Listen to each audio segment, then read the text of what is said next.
Wait, what? It says we're live. We're live. Twitch. It says we're live. They're trying to shut us down. We're only live on Facebook. We're not live on. They're trying to shut us down, but they can't shut us up.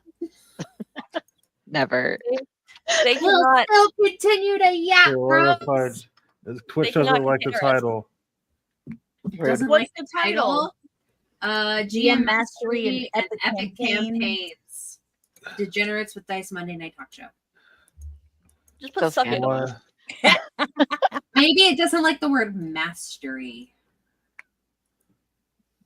How about GM Awesomeness?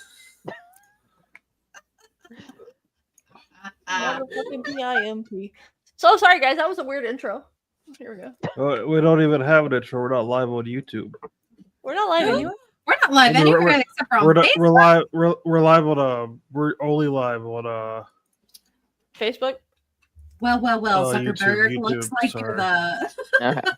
Never mind. Zuckerberg not coming in for the clutch win. Okay, now we're live. Everything.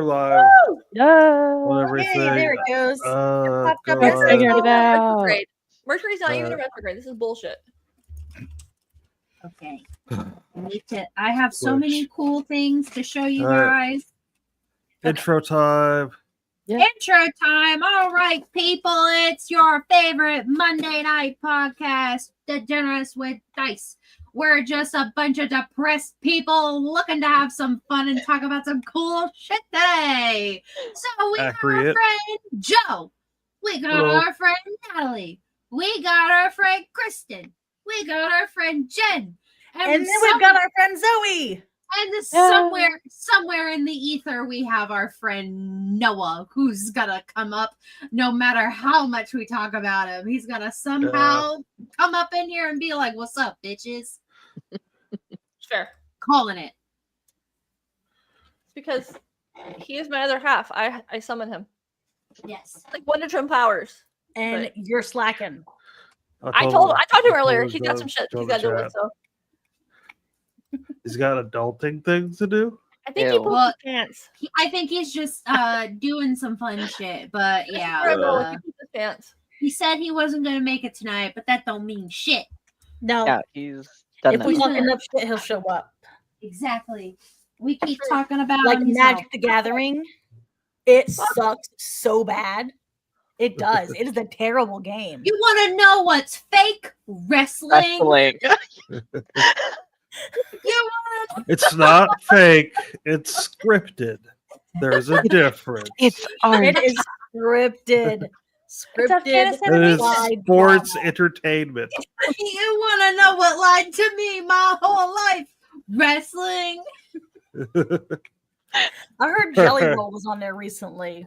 He was. And so now he's got to fight somebody because somebody came out and knocked him down.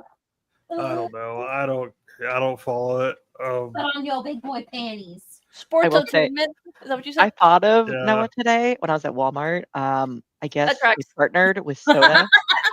They partner with like a soda company, and on I think it's a box of Mountain Dew, you can get the WW whatever belt to cut out for like children. So I thought of Noah. Oh my gosh! Like on those 12 packs, you get the cardboard. Okay. That could be my gaming win. Why would you say that now? That's your gaming win.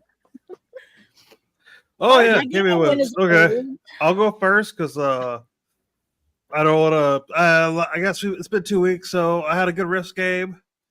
They fucked shit up as they usually did. It was pretty cool. I'm really proud of them. They're doing great, and we're going to have a really great session this week, I believe, as well. AD&D was not that great of a session. I don't want to get into the details of it. I'll tell you guys afterwards if you want. I would love to hear. I would love the tea. Yes. But some of them watched this podcast from that group, so I don't want to. So just no one be talking shit about you later. I'm kidding. No, it's not. It's just misunderstandings and all. Understood. Oh no. Yeah. So. But that was yesterday, and I was so drained I actually fell asleep. That was good because I have pretty bad insomnia. Wait, how do I do At that? least I got that. Yeah, apparently playing a really stressful D&D game. Oh god. Not stressful in a good way. Oh. So Stressful. that's me. Oh, and I got Avatar: The Last Airbender. Yeah. Yay! It's Finally so bought the Our next book. campaign, right? pretty. On the podcast. Yeah, I'm I- gonna start working on stuff. I love that it's Aang and Korra on there. I Yeah, know. I want to get the special edition, and I want to get Aang because obviously I'm a millennial, and Aang is that was the era that I grew up with for this. Yes. But it's the thing about it is it's all ages, so I'm hoping that this can be my niece's first role play game Oh, when they get old enough to play. Because I'm going to force them to watch the show yeah. because they need that, and everyone needs Uncle Iroh. I mean, who doesn't need Uncle Iroh? Oh, everyone needs Uncle Iroh in their life. Hey, Aang, he is correct. I do love Aang, but Korra is also good in her own way. Yeah, they're just different stories, but they're great. It took me a long time to separate Aang's story from Korra's story. And I am sad to say that I was one of those people that did not like Korra when she first came out. But yes, Iroh is all. Yes. Yeah, Iroh. I had like a whole like thing about how Iroh should have been the Avatar, and then people were like telling me how you can't have two firebenders next to each other in the cycle. And I'm just like, fuck that shit. It should have been. I don't think Iroh would want to be the Avatar. No. I don't think. No, in all realization, it should have been Yue. It should have been Yue. I am on board with that headcanon. Like straight up, that's the reason why she was sick as a baby, is because the cycle wasn't ready for her yet, because Aang wasn't dead, and so the cycle tried to kill her, but then she was supposed to be the moon. So it worked out in the end. Now she's stronger than the Avatar. She's the fucking moon, baby. What dementia? What oh shoot! There we go. That's funny. So, what era do you want to play in? By the way, oh my god, there's so many eras. I would cry to play in Aang's era and just to go have tea with Uncle Iroh and to flirt with Zuko. But I think it would be really cool to be an Avatar Kurik's era, and deal with Ka. What's his name? Ka, the face stealer. What is that his name? Ka, the face stealer. It's like a weird name. Who's the face? Either Ka or Kai. Who is the face stealer in Avatar? Ko, the face stealer. That's his name. Ko. Which era was that in? That's Avatar Kurik, but technically he's in all of them, but he's more prevalent in Avatar Kurik because he stole Avatar Kurik's wife's name or face. And I'm just like, man, like that would be awesome, because when I was a kid, I remember being terrified of him, like to the point where I would freeze up on the screen because I was afraid he was going to steal my face.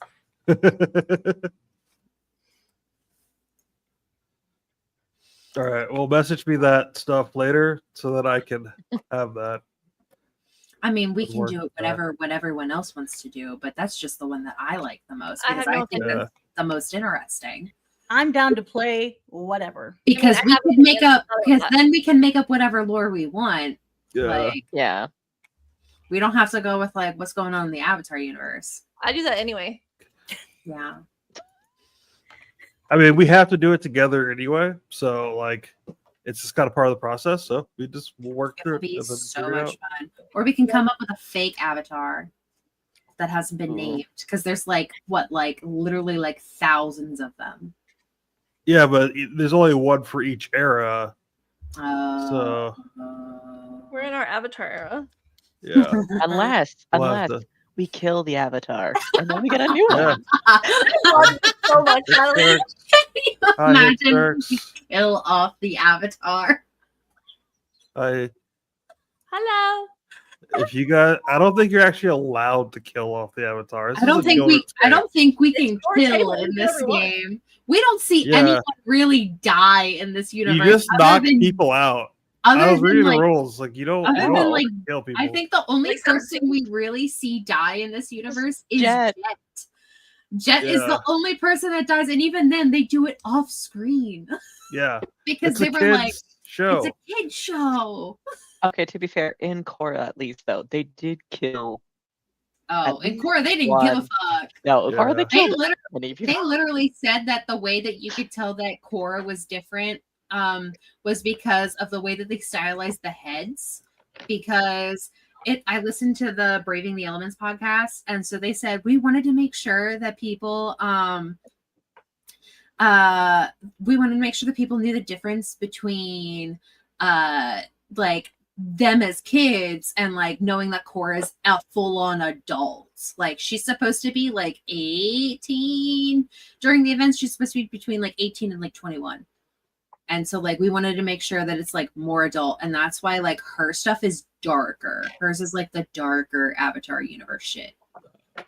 And I thought that was really cool. I was like, that makes sense. They're like, yeah, we need to show it because it's the size of their heads. And I'm just like, oh. Fuck them kids, literally. Yeah. I say that all the time. Not like literally. You know. Yeah, speaking of the Epstein files. Just kidding. we were debating upon what age range this was, and everyone was like, we're 18 and up. And I was like, not that kind of 18 and up. Who else has gaming win? I do. Who else has a gaming win? Go, Kristen. Okay. Let's see. Look at my nails and how freaking cute they are. I do love them. Are they Monsters Inc? No, they're comic book. Oh, my nail girl freehanded them. She did a great job. That says pop. Nice. Freehanded? That's one. Second one, I got to play D&D last Wednesday because Game Closet in Waco has shout out Game Closet. Has one shot Wednesdays. So that was awesome. So I got to play. I walked in. I was the only girl, and it's as usual. But it's okay. It's okay. And then I sat at a table with some guys. But they let you play. That's great. They let me play. No, I didn't have a choice. They didn't have a choice. I'm a freight train. And I sat at a table before we got our picked where we were gonna go. And this other guy was sitting there. I was like, "What's your name?" And he told me. I was like, "You're gonna play with me." And he's like, "Okay." All right. Okay. It was fun. I'm trying so hard to finish out this half-elf bard that I've been trying to play for a million years. So that was fun. And then what else happened? Something else happened, but I don't remember what it was. Come back to me. I'll think about it. Okay. Zoe, do you have gaming wins? Okay.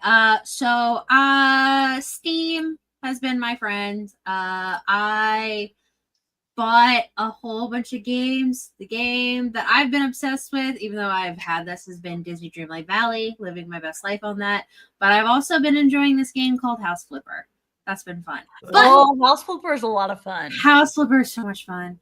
But I quit gaming win because I want to show off all the cool stuff that I got when I went to Pittsburgh this weekend. Picklesburg. I hated every second of it because I hate pickles. I hate pickles. I've been drinking pickle margaritas. My brother was like, "So you're gonna be in town for Pittsburgh?" And I'm like, "Yeah." He goes, "Do you want to go to this festival?" And I'm like, "Sure." He goes, "It's Picklesburg." And I go, "Ian, I hate pickles." He goes, "There's other stuff there." And I'm like, walking around after visiting with my friend and like shooting the ship, and I'm like, there's nothing else here other than pickle stuff and food. And so I was miserable the entire time. And it also doesn't help that I've had, for some reason, no appetite, and I have not been sleeping. I've just been insomnia like crazy. But I bought this really cool bee at the strip. Aww. Legitimately, it's the cutest thing that I've ever seen in my life, so I had to buy it. It was only $15. Shut up, bro. Oh, I know. Then, pickles aren't gross. Pickles are gross. Then I bought these really cool. I can't show them. There we go. They're Sailor Moon. So I bought them. So on the strip, my friend said, yeah, they have like pop-up shops all the time. And so we like went there, and that's where I got the beat and these, and then like a bunch of the stickers that I bought in this really cool bookstore called Postman's Books. It's like the coolest bookshop, and it's also an ice cream parlor. So I was like living my best life, and we got boba. But like I bought these two that were there and like a pair of Mickey earrings, and I was sad because it was like buy 3 for like a certain amount, and they didn't have all of the Sailor Scouts. So I was like, okay, I'm just gonna buy the 2 Usagi ones. But then when we went to Picklesburg, they had the same exact store with the rest of them. And so I was like, I'm gonna buy the rest. And then I bought a whole bunch of stickers. The one that I love the most, and this will be understandable as to why, is this one. Nice. Oh my god. And it says, Daddy is a state of mind. And I'm like, yes, it is. Because I love Pedro Pascal more than life itself. And then my second favorite one is Sorry I'm Late. I was dilly-dallying. And it's a frog. That fits you 100% right there, my friend. And then, hold on. Where's the other one? The really funny one. Oh, God. Where is she? Oh, she's so funny. There she is. There she is. Okay. So it says Certified Silly Goose. I have one very similar to that sticker. Love it. And then it says On My Way to Stir the Pot. And she's holding the spoon. And then I found that, and then I literally bought so many stickers. It was like a bunch of them are so cute. And then the one that actually drew me in, other than the Pedro Pascal one, to this one specific shop. Hold on, where is she? Have you guys seen The White Lotus? Yes. Okay. The most recent season, there's this one character who's always saying, "Where's my lorazepam?" It's the chick off of Days and Confused. It's one of the chicks from Days and Confused. I had to buy it. And I was like, this is perfect. And so I bought tickets to Steel City Con this weekend, and she's going to be there. And I kind of want her to sign my sticker. That'd be badass. That'd be great. Like, I want to buy, like, I'm specifically going to meet Neil Nubin, and I'm so fucking excited because he's going to sign my Astarian Pop. Yay! I'm so excited. I have to wait for, like, his stuff to, like, come up that I can buy. But then I also got, like, this candle that says smells like watching Bridgerton, and I was like, fuck yes. And it does smell like Bridgerton, to be quite honest. I love that she gets so excited. This makes me happy. And then I got 3 cool books. One that I was really excited for, it's called First Time Caller. And so it's this story about 2 people who work for a radio station, and they both aren't dating. And like one is like this dude who's like, I hate love. Love isn't a concept that makes sense. And then the girl is just like, I have an awful love life. And then they pretend to be boyfriend and girlfriend and give people advice on like, the show. And then people are like making them like essentially like, oh, like you guys are such a cute couple, so they have to pretend that they're a couple on the show. They pretend so much they fall in love, and then they end up falling in love because it's a romance book. Of course, they fall in love. And then I bought this one. I'm not going to tell you about that. Is it one of those smut ones where they end up having sex like on the air because they're on the deck? I don't know. I haven't read it yet. I was like, I heard the description of it, and I have been looking for it, and it has been sold out everywhere because it's such a good book. And then I found this one. So I've never heard of this book before. This is a book that was translated into English, and it's called Welcome to the Hunam Dong Bookshop. Bless you. And it's this book store. It's about this woman who lives in, I assume like she lives over in like Korea or Japan or China. It's like an Asian inspired book. And she like quits her life and decides to open up a bookstore. And I'm just like, this sounds cute as hell. And so I bought it. It sounds like the start of a Hallmark movie. Like straight up. And I was just like, oh, this is such a cute thing. But I'm like so happy with all of my purchases. Like, oh my gosh, I just forgot I bought this one. These gays, they're trying to murder me. Also from the White Lotus. And I bought like really cute like Barbie stickers. And then I bought this one. Pitts Burgers, but it's Bob's Burgers thing. Yeah, I should probably stop yapping now because I could just continue talking about all the cute stuff that I bought. Natalie, you got any gaming wins? So I was on vacation the last 2 weeks. Oh, where were you? I was up in the Poconos. Oh, love the Poconos. Isn't where the rich people went in the 50s or some shit? Yes. Yes. So the Poconos are like famous. Did you go to Camelback Beach? Oh no, my grandparents, well, my great grandparents bought land back in the 50s for like $2,000 just for a Ooh. hunting shack. But they built it on a lake, and now there's all these mega mansions, and our still same footprint hunting shack. I love it. So we were there. Bringing down the, what is it called? The Property value. The property value. One mansion at a time. That's my whole MO. I see you. But yeah, one of my sort of gaming wins is I didn't really game at all, which is kind of a good thing. I've been getting you did the game of life. I'm starting to get like carpal tunnel in both my wrists. Ma'am. So from gaming. That was me when I was playing Mass Effect. For my wrist. It was a nice R&R for my wrist. There you go. But I also, on top of Zoe's book thing, I started reading the book Wicked that the play and the movie's based on. Nothing. It's like nothing like it. No, I've been told that's a smutty book. Yeah, I got to. There's an orgy. Yeah, it is a very. This is not what I was. Very different book. Okay, so I haven't read that book, but I have the book, and my kids were telling me that they were buying it and they were going to read it, and I told them, guys, it's an adult book, and they're like, "Oh, my mom's going to read it with me," and I'm like, "Guys, you don't understand. It's an adult book." Stop. I'm like, maybe you should read the novelization of the movie, but not the book. Yeah, I'll just say orgy, tiger, lips. I also was told that there was something about pubes. So there was something dealing with pubes. Yep. And that's when I was just like, maybe I should attempt to read this book again and figure out what the fuck's happening. If you read or if you've seen the movie or the play, it's nothing like it. Not even like I have the same character names, and that's about it. That was about it. Definitely. They had to turn something raunchous into something that was marketable. Yeah. So when I was reading the book, when I read the book before the movie came out, and so when the movie came out, and they're like, "Yeah, we're taking my kids to go see it." You're like, no, not a kids movie. And so then they were having to tell people, don't let your kids read the book. If they've seen it, don't let them read the book.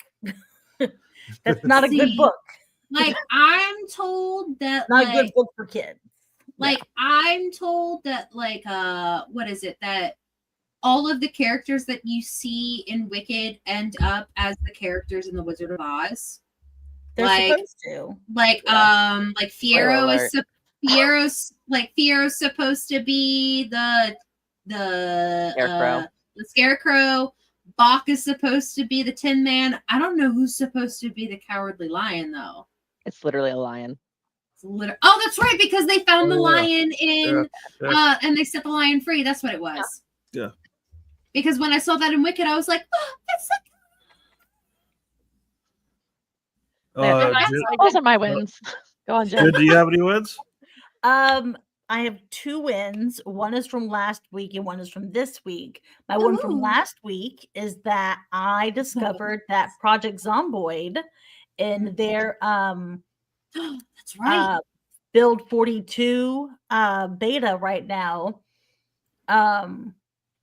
I found a house that had a D&D campaign going on. Luckily, when I got there, it was just a mess and no zombies. But there was dice everywhere. There was RPG manuals that you could read that helped with boredom, stress, and unhappiness. That's generally what they do. Yeah. And you could actually roll the dice. I was so excited. So like the first time I rolled, it was like 75, and I'm like, I don't know what I rolled, but okay. And then I rolled a 3, and I was like, okay, these are fun. So that was my gaming win for last week, and my gaming win for this week is I have reached rank 92 on the Fallout 76 scoreboard, Nice. Hell yeah. and I don't even play every day. I'm rank 46. No, it's so and I easy. play every day. As Chit would say, do it, lady. So yeah, those are my gaming wins. Life win though, I've been driving. I'm so excited. Good job. Yay. That's I've been awesome. driving. Yay. So 5 minutes today, 30 minutes last Thursday, That's and awesome. That's awesome. like 10 minutes, 10, 15 minutes the few days before that. So for those that Okay. don't know, I have seizures, so I don't drive, but seizures have been getting better, so I'm driving. Very nice. Hell Like, yeah. sorry, I painted my living room wall yesterday, and now my back is sore, so that's what I'm doing. Apologize. I I'm was old. wondering what you were It's all good. I have my whole back is sore because it's been raining, and I have a broken Mm. back, so it reacts to the rain, and it's just been a whole thing. I'm miserable. Damn. And I'm out of pain meds until the 28th because my doctor made an appointment for me that late. So, Oh. I remember what my other gaming one was. What is it? I caught 2 axolotls today in fishing. Yeah. I hate fishing so bad. Anyway, that's my Fishing in Fallout? Or Fallout. just, Yep. Okay, I was about to say. Fallout 76. Yeah. So should we get out to our first topic? Might as Yes. well. What makes a good GM? Comedy. Yes. Comedy.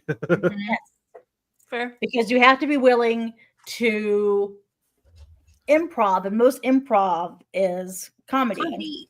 I'm a terrible GM. And sometimes I would say most campaigns, people go there to have fun, so they want to be entertained. So you've got to have some kind of comedic chops to do that. There's very few, I think, serious people who like the serious campaigns, but I know Grumpy Corn liked a serious campaign. If people are paying him, I Yeah. like semi-serious campaigns. Yeah. Like I like things where it's like a serious like situation, like this person's an evil dictator and we're all slaves and we need you to free us.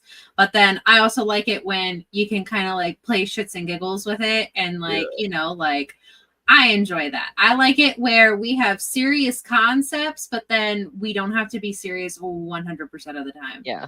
I think I like it where it's like the big bad off of something.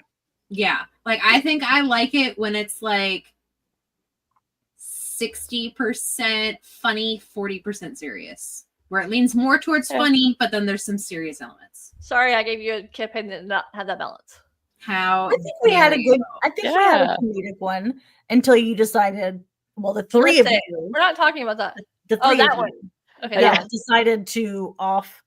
Because that's all the campaign that we were all on together. That But was his then point. with dog meat. Yeah, You that know was what? my Yeah. idea to. Yeah. For Noah or for dog meat? Garvey, the dog to meat. kill the dog? Yeah, she did that in our Fallout campaign. I know, like Yeah. I'm saying it was Joe's idea to No, kill it the wasn't dog. mine. Oh, yeah. no. I would no. never. This was I the would kill never out kill a idea. dog. Oh my I would God. kill players that in a side. second, but a dog, absolutely I not. had to stop watching the Mad Max movies because they kept killing the dogs, and I was like, Yeah. "What is wrong with you guys?" Yeah. That's how you get John Wick. That's literally That's how the people Baba Yaga said- can get you. People said in like a subreddit, they were like, "Mad Max is the original John Wick," and I was just like, "That makes so much sense." I also like was just sitting there, and I was just like, why are we attacking just the dogs? And then they killed the wife and son. And I was like, oh, never mind. We're just killing Also, everybody. What? Never watch JoJo's Bizarre Adventure then, because they also hate dogs. See, I wanted to watch that as my next anime. I can't, believe it or not, I can't watch movies where the dog dies. I can't do it. Yeah. Like, but the dogs die off screen. But I will say, Mad Max, like the first one, got real violent with how they showed how the dog died. And I was like, what is wrong with these people? And it's because they never explained in the movie itself that the world was coming to an end and that people were like apocalyptic. And I was just like thinking that this was just random shit that was happening in Australia. They didn't What did explain you think anything. about their outfits? Their outfits, I was like, why are they wearing such weird outfits? I didn't know. I was like, It why never are the occurred to me cops all before. in leather? I was like, why are the cops all in leather? So that's literally the apocalyptic outfit. The post, like Yeah. Yes, but I didn't understand. They never explained it in the first movie. They only explained it in the second, and I haven't watched the third yet. And I was like, the fuck? She's So we just thought it was adorable. I love casual you. Friday. All everyone's wearing leather. We just thought that's how cops in Australia dressed. Don't say casual Friday if you're gonna be pissed off on a show opening bathroom. So back on topic. know it. Topic. I think comedy, because I've got enough seriousness in my life. When I join Yeah. a game, I want to have fun with it. Yeah, I can be a little silly with it. You know, some seriousness with it. But at the end of the day, I want to have a good time. I think a lot of it is sort of like for me, because I actually just left a game. I left my Twilight 2000 game, Really? but that was mostly just because I didn't have the bandwidth for it because it was Oh. the night before my game. I wanted that time to prep, but there was also like no chemistry there, so it's just sort of like Yeah. it was just kind of not for me. Well, good for you for making that decision. Yeah. Yeah, I just was like this probably is going to be the best situation to be in. I hope they're doing okay. I hope it's still going on. But yeah, I think for me, as far as a good GM, it's I'd say having a good idea of just like the core concept of the game itself, like the core rule. You don't need to know all the rules, but just like the core rule, be really comfortable with that, so that we don't have to look at like you know. Because I've had GMs who just don't know what they're doing, and then it's just like, well, this just kind of falls apart if you don't know what you're doing, right? I think if you're starting off as a GM, that's fine to be looking in the books. But if you're like, I've been DMing for 10 years, the only time you should be using the book is to make sure you're clarifying something. I would argue like that even if you're starting off, you shouldn't, because it's still people's time that you have to respect. I think if you're spending more than like 2 minutes looking something up, then say fuck it and just improv. Like in the Fallout table, I had Joe. Joe was my definite support for like, hey Joe, can you look this up while I'm doing something? But you else? still got the core mechanic though, which was the 2d20 thing. Yeah, like of course, optic. Yeah, I have that kind of right now. But yeah, that's actually going to be. We had that for a while because of our Fallout table, and then we started the podcast, and that kind of brought us all back together.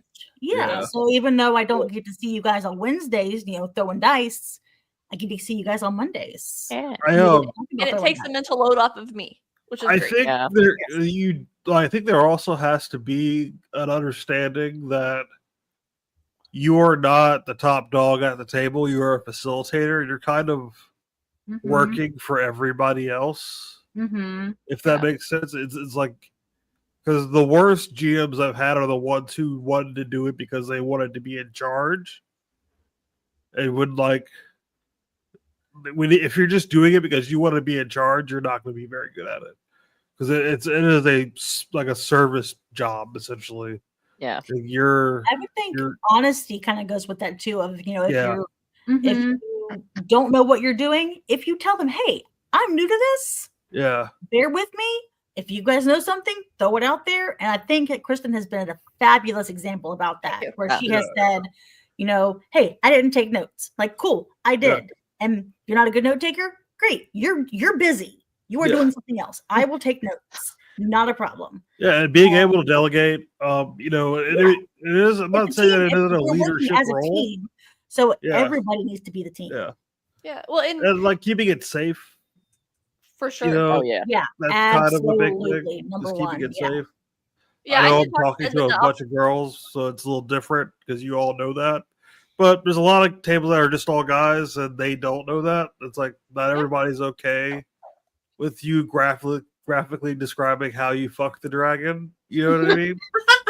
And if you don't, you guys probably haven't seen that, but I've seen it in multiple tables because dudes are gross, and No, That's I just how it have is. DMs and their girlfriends trying to fuck each other at the table.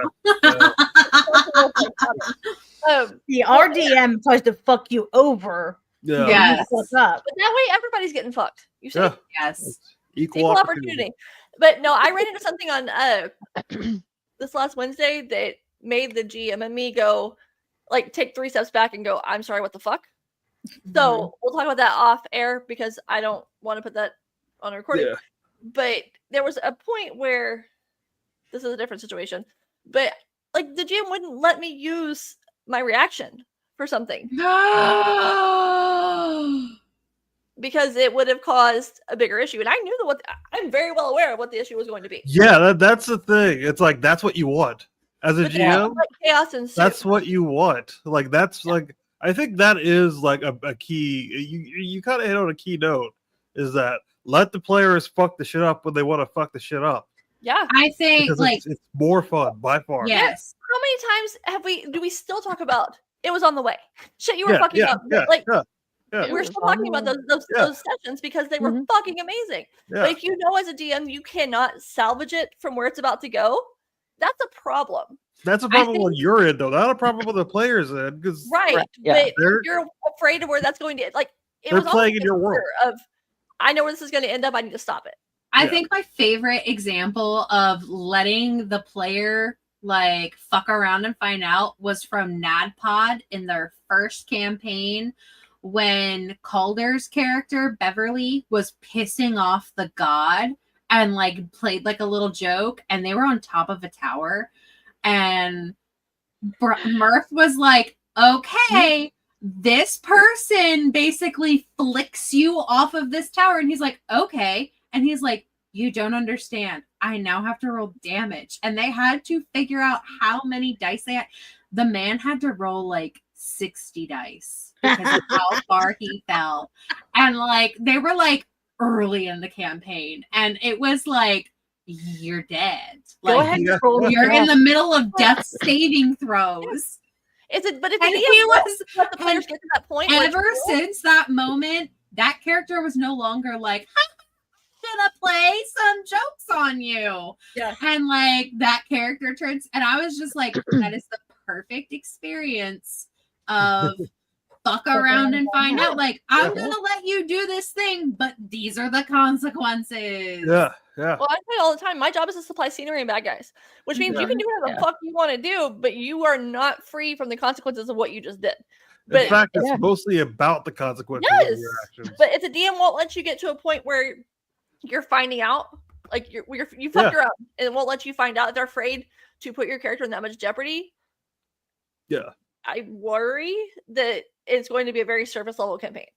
I think the only time that a DM should say, no, you can't do that is if one, it's going to make everybody uncomfortable, or two, it's like your character is trying to attempt something that their character physically can't do. Like if the barbarian is like, I cast fireball, and the DM should be like, you can't.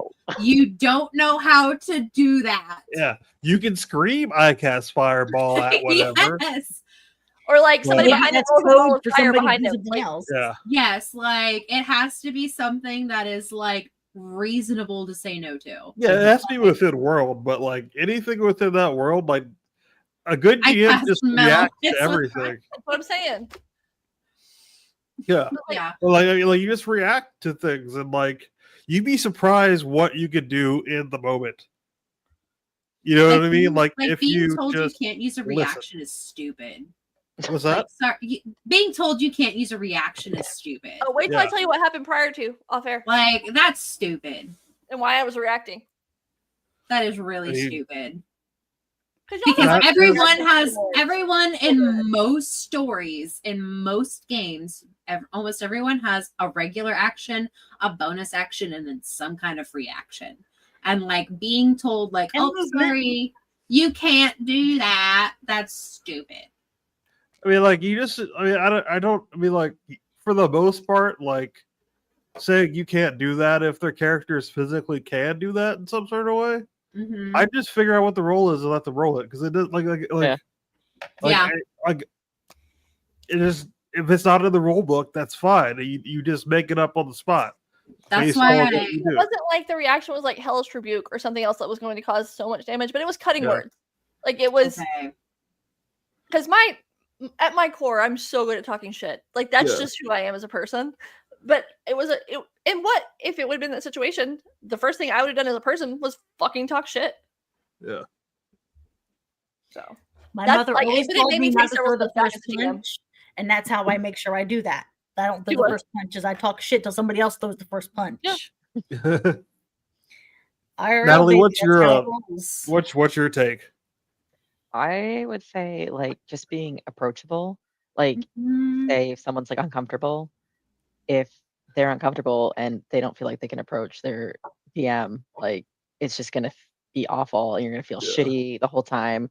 And so if I would really like, say like with Kristen, if I was like, oh no, if I was really upset about her killing dog meat, I would talk about that 100%. And I would have listened to you talk about that. Yeah, exactly. So just being able to express if I'm uncomfortable, if there's something else I really want to try or do, just having that approachability is something. Absolutely. Anyone. It has to be a safe place. It has to be. Yeah. I mean, I think different GMs work for different groups, if that makes sense.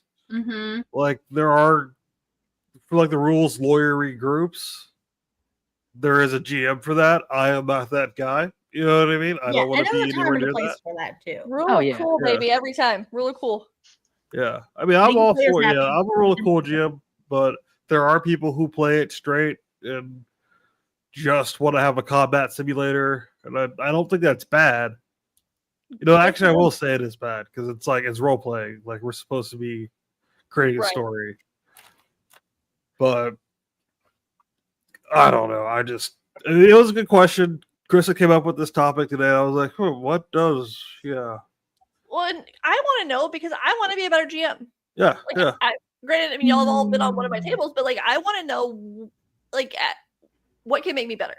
Yeah, I think part of it is like wanting to be better is what makes you a better GM. Because the GMs who think they know it all and they think they're the best are always the worst. Not even. There's always room for growth. Yeah. Mm-hmm. Like well, if I know the game back and forth, like I do fucking 7C, like I can do 7C in my sleep, but sometimes my brain goes real fucking stupid. And I'm like, I don't remember how to do that. Yeah. So everybody resets, but you can't pretend like you have all the answers if you don't. Yeah, you have to make it clear. If you're just like clear, like, hey, we're in this together. I'm not going to get everything right. You're more than welcome to talk to me about it. I don't really like if somebody comes up with a rule and they're like, well, it actually works this way. I don't get mad. You know what I mean? I just say, oh, okay. Then we keep going forward. Like you have to have a healthy ego for it too. And I think a lot of people don't have that. Whereas if somebody's like, actually, my character works like this, and they're being, genuine and not trying to shit out of you. Or like, because that's the idea they had in their mind of how their character was going to be. Yeah. Which is a different thing than being like, well, my character would do this as they try to seduce every female in the party. Yeah.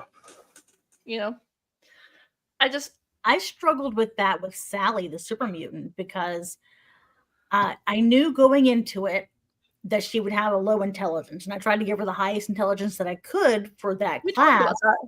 Yeah, and then I have problems though where in the game I'm like, I know how to solve this, but my character probably doesn't. And it's like, oh, but that's something that's stepping out of your comfort zone of doing something that you don't usually do.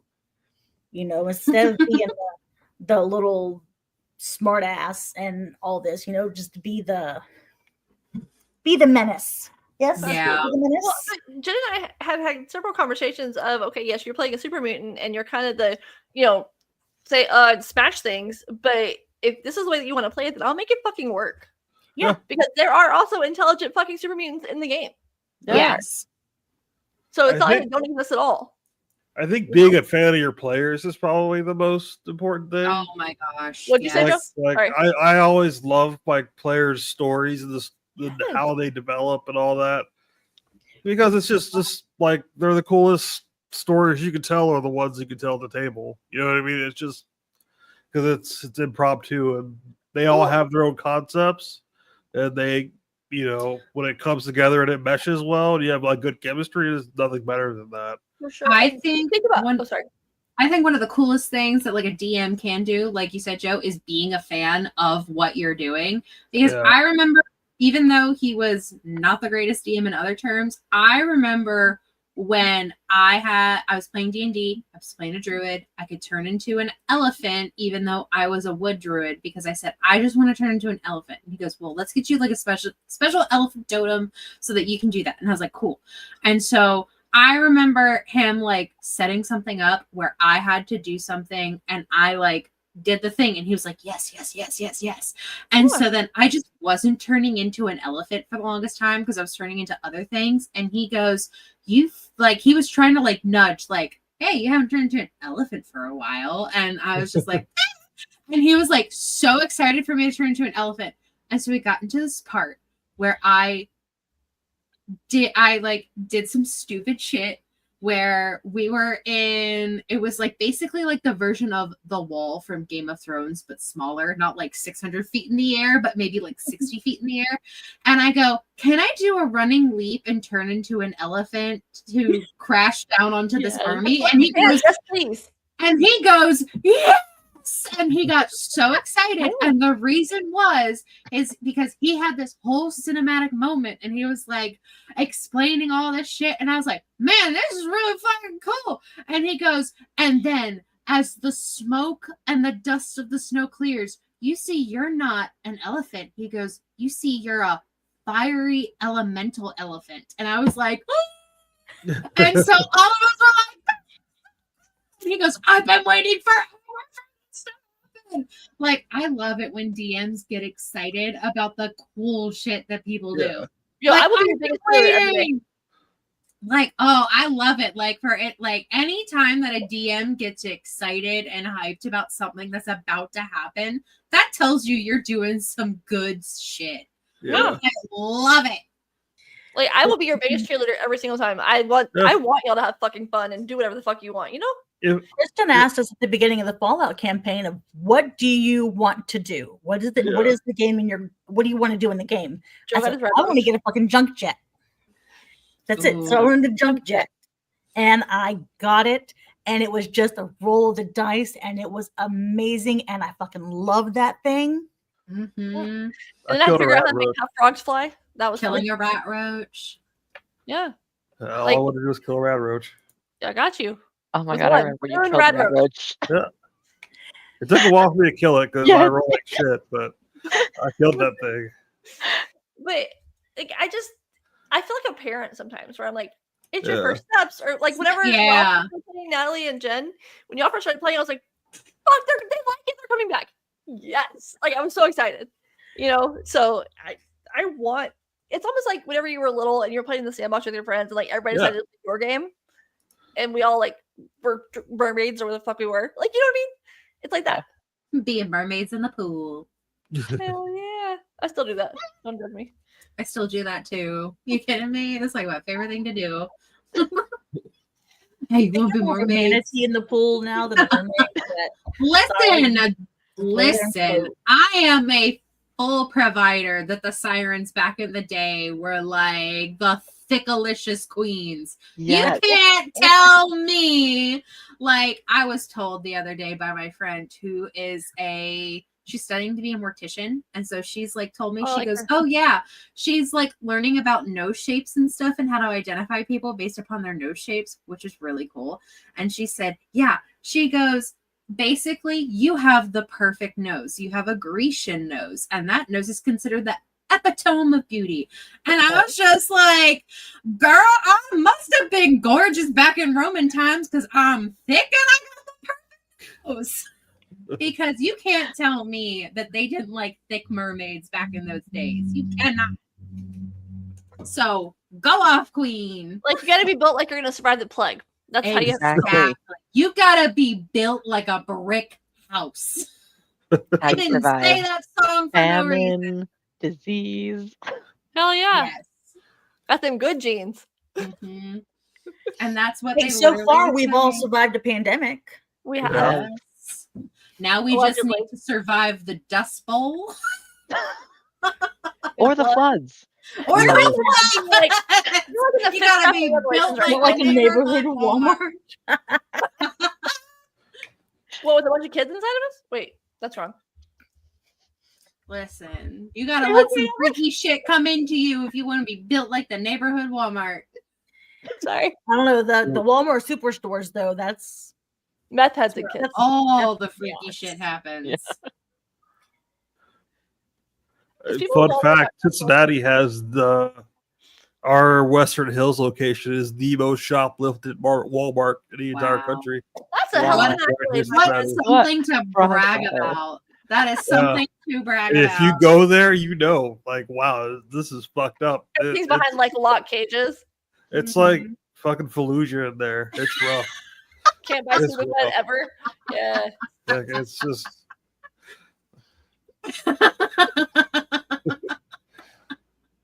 Like Hover Fallujah. around. Sorry.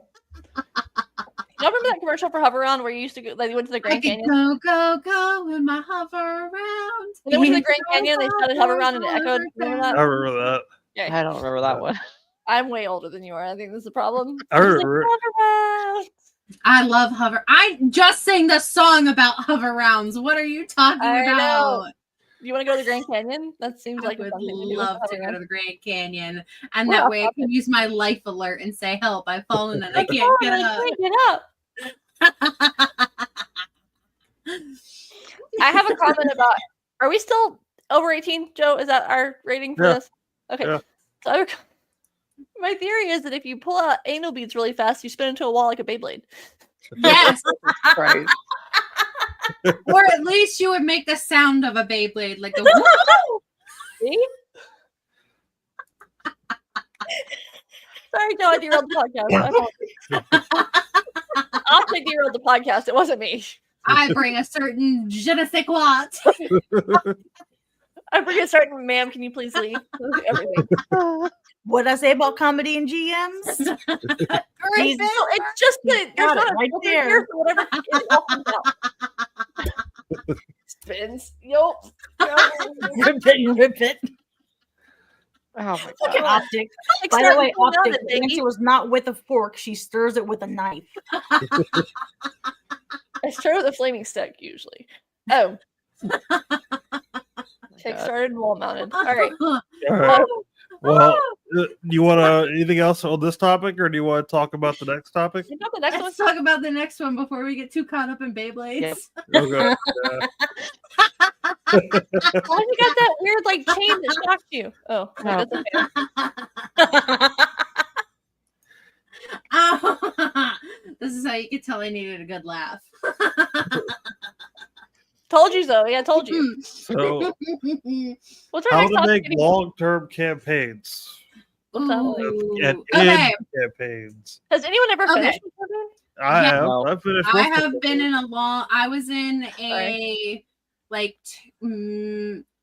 We finished it in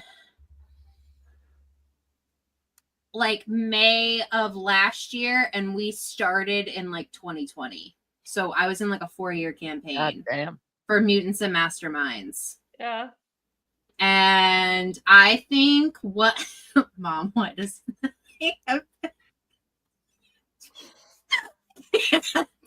I can't look at the comments anymore. I think what helped make that campaign long was that one, we had like a beginning arc where everyone was learning about like their powers for Mutants and Masterminds. It's like basically like you're the X-Men, and that's essentially how it is. Yes, you did. You broke me. You keep talking. And then what happened kind of was that even though we had a DM eventually leave, and then one of the players stepped up to be the DM, what they did was basically they made like arcs surrounding our characters. And so like there were 3 of us, so each of us had our own individual arcs, But then we also had other arcs in between those arcs as she was getting ready to set up the next person's story arc. And so that was really cool because everyone kind of got to like shine in the limelight for an extended period of time. And so I think that's what kind of helps. It also depends on how many players you have. That doesn't work with every single campaign. Yeah. Because if you're playing with like a group like us who have like 6 people in it, including the DM, like that's going to be a long ass campaign depending upon how extensive your character's story arcs are. Yeah. But I think if it's like, okay, this person's arc and this person's arc is very similar, maybe I can mesh them together and have these 2 characters be like the person in the limelight. But I think that definitely helps because then it gives everyone their chance to have the story be about them. Yeah. But then it's also your chance to like interconnect things into each other. So for instance, it's like, okay, like Joe's character and Jen's character both dealt with this kind of stuff. What if the same person is behind like this thing happening in this town and then they end up finding out that they're both connected because they used to work for this person and like stuff like that. Like I think that's your like going back to the other topic of like what you should be doing as a GM, like finding ways to connect your characters together instead of like you guys are banding together to face the forces of evil. Like find reason. Yeah, or like you guys all meet in a tavern, like coming up with ways where it makes sense of having your characters connected to one another. There's a good game that I always use called Dekuma that's like perfect for that. I actually downloaded that after you mentioned it last time. Was that? I downloaded it after you mentioned it last time. Oh, really? Okay, yeah. You already have tarot decks, so you don't need the actual connect cards. Yeah. It works really well for that purpose of bringing the group together.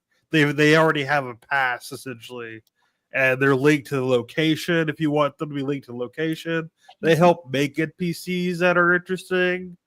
And they have like their group backgrounds, and they also have like personal relationships with each other.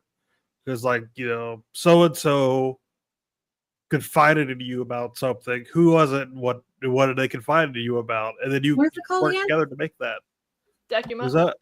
What is it called again? Decuma? This sounds a lot like another I'll put it in the another chat. game that they use like a deck of cards and it's like you're building the world. Yeah. That's what it sounds like. It sounds very similar. I'm gonna have to figure out. I'm gonna have to scroll back and look real quick. I'll put the link in the chat for Decuma because I highly recommend it. It was like the first of these card games for this. She was kind of the first one. She won like an Emmy for it. It's really great. I highly recommend it. And Kimmy's a good person, and you guys should follow her work and also check out their podcast, Happy Jacks RPG Podcast. Hell yeah! Oh, I gotta go way back for this. Well, and going back to like character arcs and stuff, like what I've noticed with the tables I've run is that usually 2 or mainly 2 characters will kind of cleave to each other in the party. Yeah. And naturally become partners. So even if their story arcs are completely different, you can probably figure out a way to mesh them together. The Quiet Year is what it's called. Sorry. What's that? The Quiet Year is what it was called. The other card game that I was saying where you would build the thing. Sorry, I was looking. Go ahead, Kristen. That's a rough game. That's a rough game from what I hear. That's like it gets like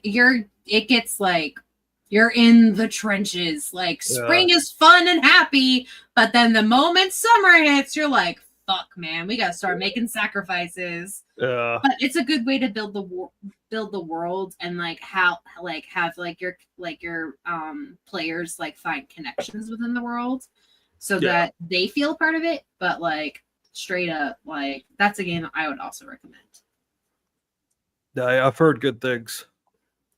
I think for me, as far as like long-term campaigns, one thing is to have an ending in mind, and then just actually have a time in mind of when you want to end. Like I run Savage Worlds mostly, and that has sort of a what is it? It has sort of a it has kind of a limit to it. It's like what level 20 would be in D&D or whatever, but Right. it happens way faster.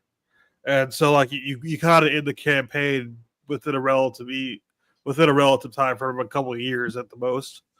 And yeah, I just have a beginning, middle, and end in mind, and then I run through it, and then I don't burn out because I know what works for me and what doesn't. That helps. Yeah, having the end game, I think, is probably helpful because even though your party will, it was on the party way. will ebb and flow. Like people come and go. And then that way you can kind of like sprinkle like parts of your, like if it's like the ending, like sprinkle like little like Easter eggs. Yeah. Like even if it's like in the very beginning, like someone's gonna remember, like, oh my god, someone mentioned this in the first fucking time we played this. Because there's always going to be, like, again, like, you could have, like, a bunch of fucking hood rats playing this game. There's always going to be one person wanting to take notes. And they're going to flip back and they're going to be like, hold the fuck up. Like, this was mentioned before. And that's when you're like, yes. Like, that's another moment when you should be proud of, like, when they remember the thing. Yeah.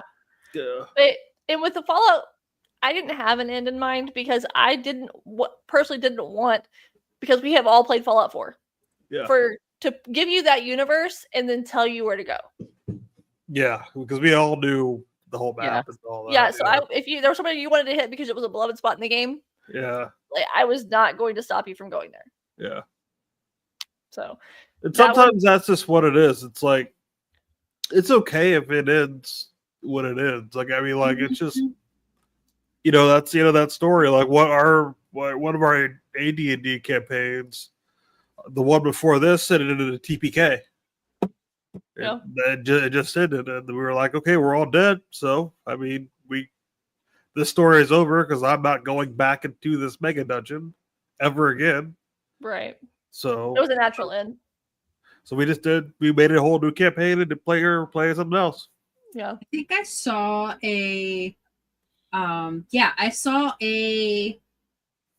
an article about the longest running D&D. Oh yeah, it's like 40 years. 43 years. It was started in 1982, and that's the year I was born, by the way. Active.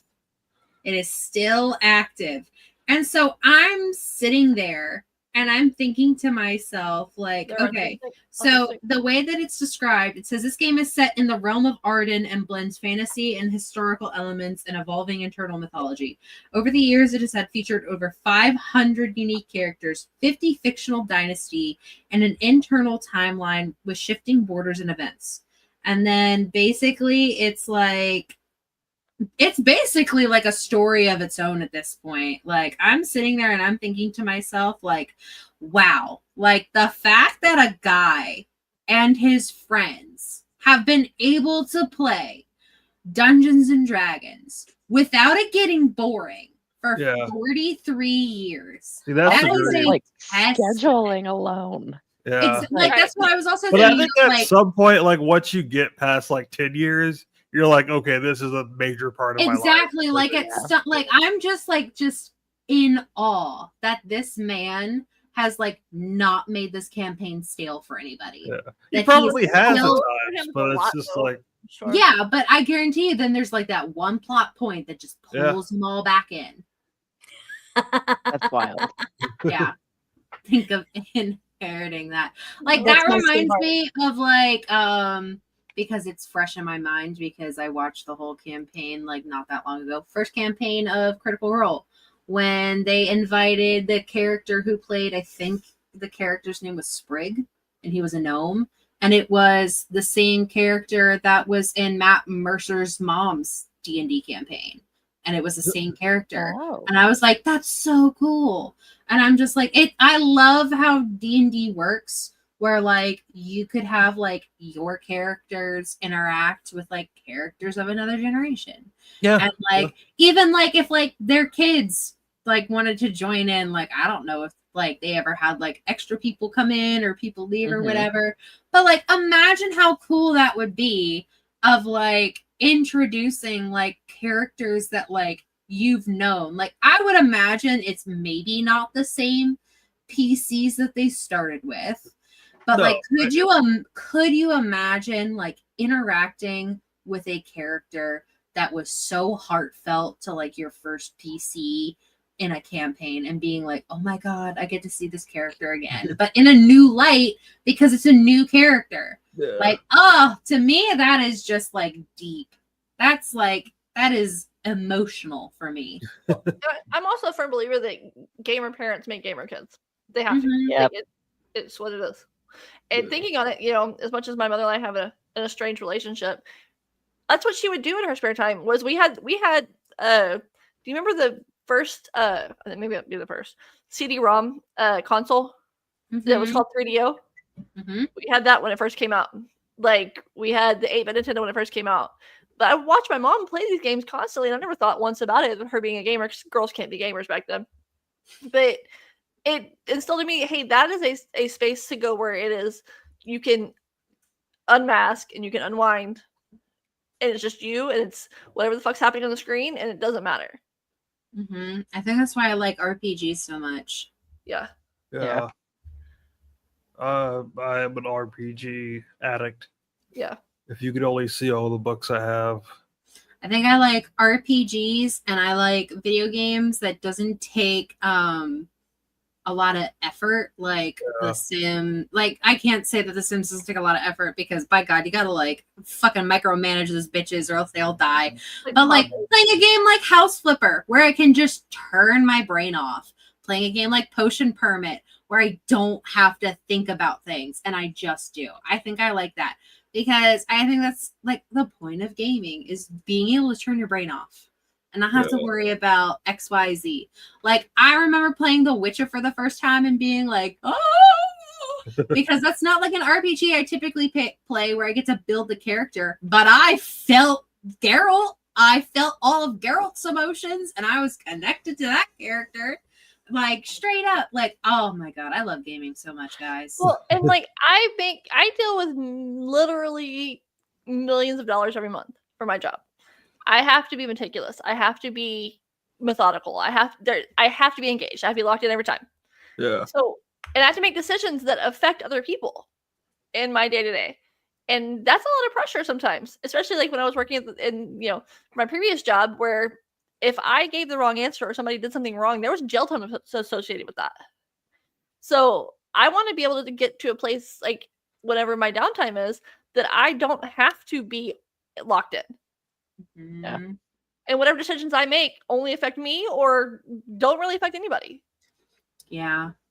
So it sucks having to make like 1 billion decisions in a day. Yeah. And that's what sucks when you have like a stressful table and it's like, it feels like work. It's like you just go, and then it's just like, well, now I'm just destroyed. Yeah. You know? Your gaming session shouldn't feel like a second job if you don't have a second job.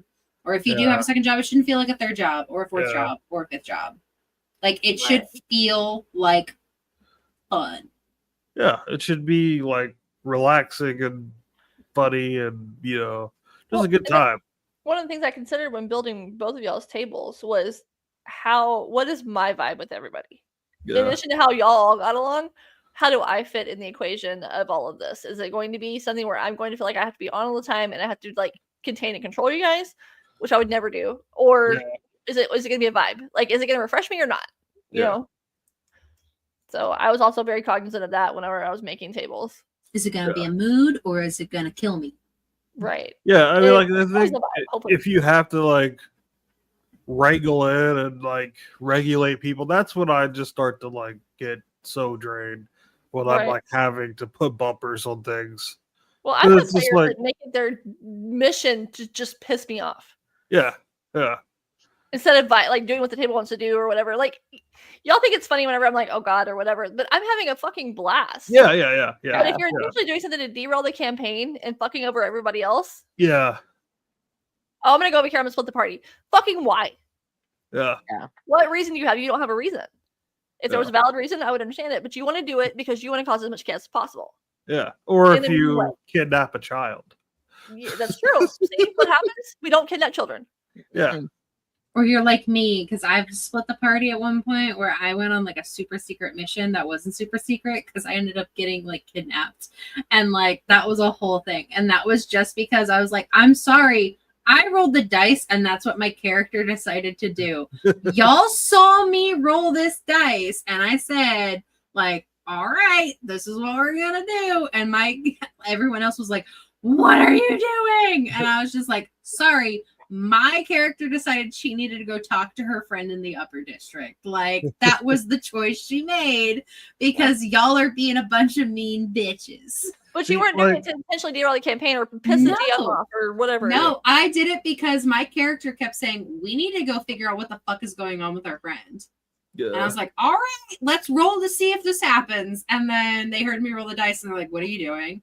I go, is that like super meta when players start jamming themselves? Like I constantly do that when I play games. I'm constantly like, okay, like I'm gonna roll this dice to see how this character reacts, or I'm gonna roll this dice and I'm gonna see if this is something that my character would do. And so like I do that all the time because I'm a firm believer of the dice are the gods of the game. Yes, like the dice determine everything. Like yes, there are certain things where I'm like, I'm not going to roll for this because I know in my heart that's what this character's going to do. But it's when I become conflicted with the choice and I'm like, okay, I'm going to roll the dice to see if my character does this or not. And then if the dice agree with it, then I do it. But the dice are like, nope, we're not doing it. I'm like, okay, I guess we're not doing it. And then the character in me is like, meh, like I wanted to do that. It's like, nope, sorry, the dice said you couldn't. I tend to, as a character, just do whatever I think the plot point is. Mm-hmm. Like, if there's something going on that I think the GM is doing, trying to do something, I'm like, okay. And then I just go face first into that. Which I love that, by the way. Yeah, it makes it easier. You want to kill off Saturday? Yeah. I would love to. But everybody else's reaction to that is unique. And it is unscripted and it is amazing. Yeah. Yeah, and that's how I like to play. Is I already know what I'm going to do because whatever the story needs me to do, and I don't know. I like doing that. I like essentially being an NPC because you guys all know probably what happens to your characters after that last campaign, but like I don't give a fuck what happens. No idea what happens. Ludwig is probably in a dungeon somewhere, and he doesn't even really realize it because he's completely out of it. Like, no idea. Shop, man. No idea what happened. In the Victoria wrecking shop somewhere, man. Yeah, I assume she's using him as a tool of some kind to hurt people. Or Ludwig's happy. Was that? She will be, but Ludwig's happy. Yeah, as long as he's got his dictionaries. Yeah, she's just force feeding him chocolate. So, well, I don't really care about what happens to that character because Saturday got his moment and that was good. Oh, he got he got so many moments in that campaign. Yeah. That man had so many moments. That he'd been trying to kill that character for literal years, and literally Zoe kept saving him. Yep. Or it was Camson, or it was Adam. Like straight up, we were like, "Yeah, nope, sorry, you cannot kill this guy." Whoopsies. We love him too much, but I know how he's coming back, so it's great. Noah's probably like cognizant of us talking about him because we said we were going to bring back Saturday. He's going to be like, fuck that. I sense a disturbance. Sense a disturbance in the force. Nothing's balanced. Any other thoughts before we close it out? No thoughts, just vibes. Bees? Question mark. My favorite card in Cards Against Humanity. I do. You ever want to win a card from me in Cards Against Humanity? I don't care what the prompt is. You put down bees, I'm gonna pick it every time. Mine's Chunks of Dead Hitchhiker every time. Either that or it's like Mrs. Pac-Man guzzling a bucket of cum. Like I find that funny every single time. I'm just like, God damn, Mrs. Pac-Man. Where are the ghosts? Big black dick gets me every time. Like, no, whatever that is, that wins. And That's then that the wins. special box, the biggest blackest dick. Yeah. My sister had that one, and she had all the little expansions for it, and she had that box, and it was hilarious. I've just been playing with my bee this whole time. That's what I've been doing with my hands. That is all there it my is. community cards right there. That's your big black dick. That is every card I own right there. That's every Gorgeous. card in Cards Against Humanity ever. No, that I own. The ones I own. For now. For now. I'm out of space. I gotta get another one. I guess, are we done? Yeah. The outro. Who's the outro? Zoe did the intro, so I guess she should do the outro. Oh, right, people. You've listened to Degenerates with Dice, the lovely Monday night talk show that we talk about all sorts of stupid shit and try not to laugh our tits off in the comments. You've listened to your friend Joe.